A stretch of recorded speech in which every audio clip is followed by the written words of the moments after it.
questions with Juju CTR. Hai Juju, apa kabar? Halo Ibu, apa kabar? Selamat siang, selamat sore. Udah siap buat ngelakuin 10 questions bareng Draw siap. Entertainment? Siap ya? Siap. Oke. Pertanyaan pertama, sebutkan 3 fun fact tentang kamu yang orang lain nggak tahu. BTW fun fact iku apa? Kayak fakta. Oh, fakta. Lah, jangan ngomong bahasa Inggris, aku gak paham bahasa Inggris. Fakta. Iya, fakta. Pertama, ngeres. Keloro. Kedua, ya egoku gede dhuwur.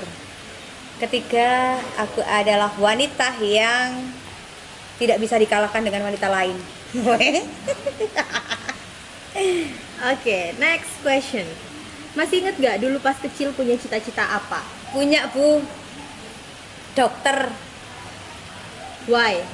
Ya karena aku kan ingin bekerja di sesuatu yang bisa menguntungkan orang lain dan membantu toh.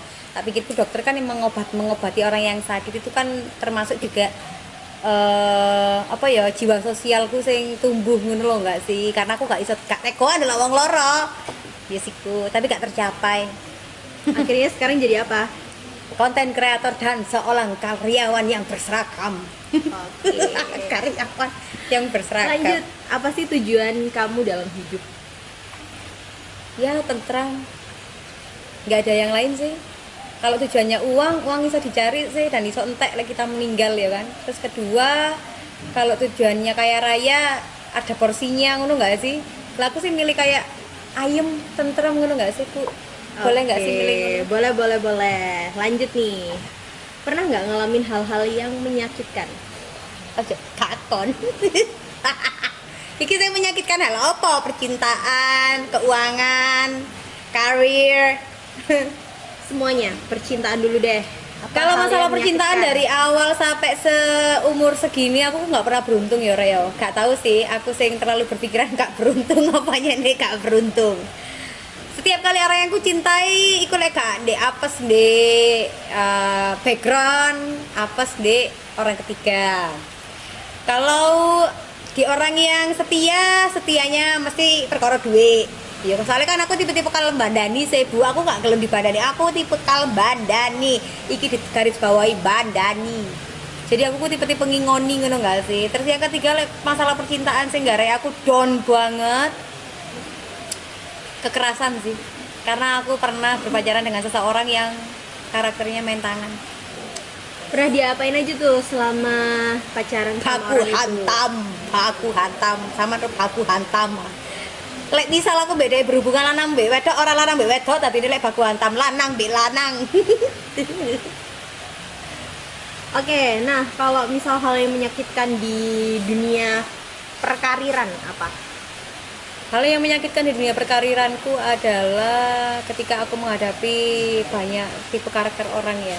Kita kan nggak bisa kerja di misal ya, bawahannya enak-enak, atasannya yang toksik, bawahannya yang toksik, atasannya enak. Ya, terus seperti itu, terus berputar seperti itu. Terus bagaimana cara kita menghadapi orang-orang yang seperti itu ya?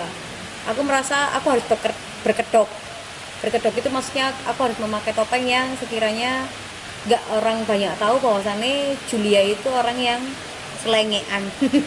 Jadi lebih kesaniku kayak sing manis, sopan. Kamu ngerti nggak sih Rek, kenapa mari A kok B?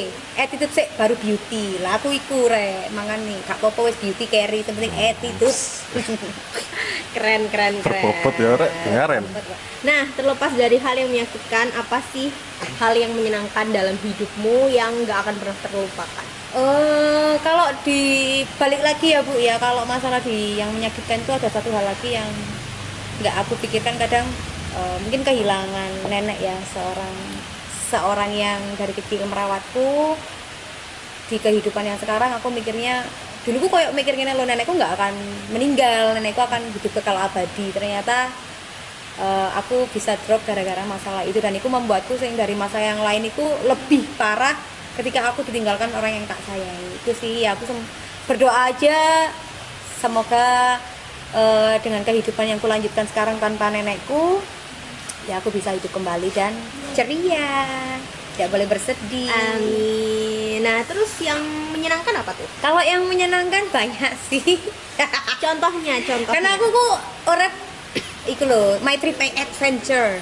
Ngerti nggak sih kalau my trip banyak berpetualangan sing aku nggak ruwet di siapapun selagi aku nggak bersalah. Jadi yang membuatku bahagia itu adalah hidup bersama teman-temanku yang nggak pernah menganggap aku ini oke lah, mereka mungkin punya karir yang lebih tinggi dari aku dan aku lebih di bawah mereka, tapi mereka selalu menghargai dan aku punya support sistem teman-teman aku yang seperti keluarga itu sih. Oke, itu yang menyenangkan ya. Nah, kamu sendiri pernah nggak ngalamin quarter life crisis atau pernah ngalamin di titik paling rendah dalam hidup? Kapan itu dan gimana? Jelasin. Aku kan hidup itu dari SMA, aku sudah lepas dari tanggung jawab seorang bapak ibu. Mulai kecil lah, cuman kalau di sekolah itu masih SMP agak ke SMA masih ditanggung lah. Cuman di SMA kelas 2 aku sudah lepas dari orang tua aku dan membiayai sekolahku sendiri, kehidupanku sendiri. Dan di sekolah SMA kelas 2 itu aku harus bekerja, jadi aku part time bu. Menyambi-nyambi ngono nggak sih, kayak kerja cari ya sekiranya aku nggak merepotkan di antara bapak ibuku sama nenekku. Jadi aku berusaha untuk oh ya udah aku harus bisa bayar SPP ku sendiri dengan aku bekerja ini tadi.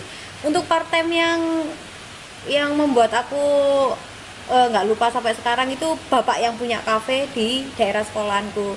Dia pernah bertanya sih, kenapa kok kamu mau bekerja part time? Ya karena kan dari segi keluargaku kudu wong sing duwe rek. Aku kudu wong sing mampu, cuman aku selalu berusaha untuk menjadi orang yang mampu demi membanggakan semua orang yang aku sayang, termasuk orang tuaku. Kalau yang kesedihanku sampai benar-benar down itu di saat aku waktu itu memutuskan untuk pergi dari rumah. Dan aku pergi dari kata omah itu ya pasti aku wis ocol iku wis enggak mau ngono lho, membawa bekal uang seripis pun, 1% pun enggak pernah. Jadi aku kalau sudah keluar dari rumah aku memutuskan untuk kalau bisa aku balik modal pulang ke rumah membawa segalanya. Dan di part itulah yang aku sangat-sangat ngoyo yo, maksudnya ya dengan baru lulus sekolah, dengan gajiku yang nggak seberapa, aku sudah bekerja dan ngekos ya kan.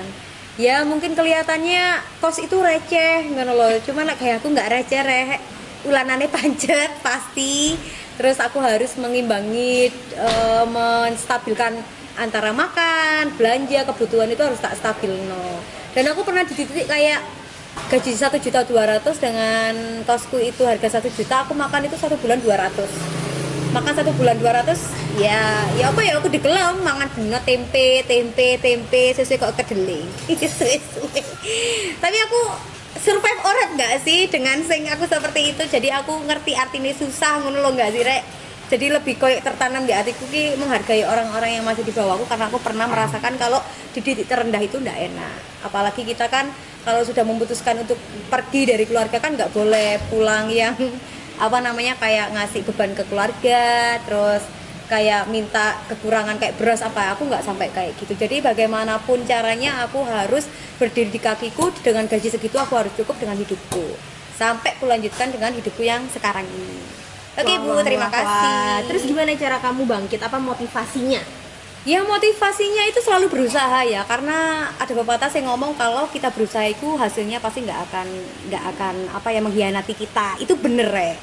Jadi aku benar-benar berusaha untuk mencoba pekerjaan yang lain yang gajinya lebih mencukupi kehidupanku. Dan aku nggak pernah menjadi seseorang yang mundur dulu, itu nggak pernah aku nggak pernah menjadi seseorang yang punya karakter yang aku nggak mau nyoba, aku takut nggak keterima kayak gitu. Aku nggak pernah punya pikiran seperti itu. Maju wae rek, bodoh nekat ya gak sih.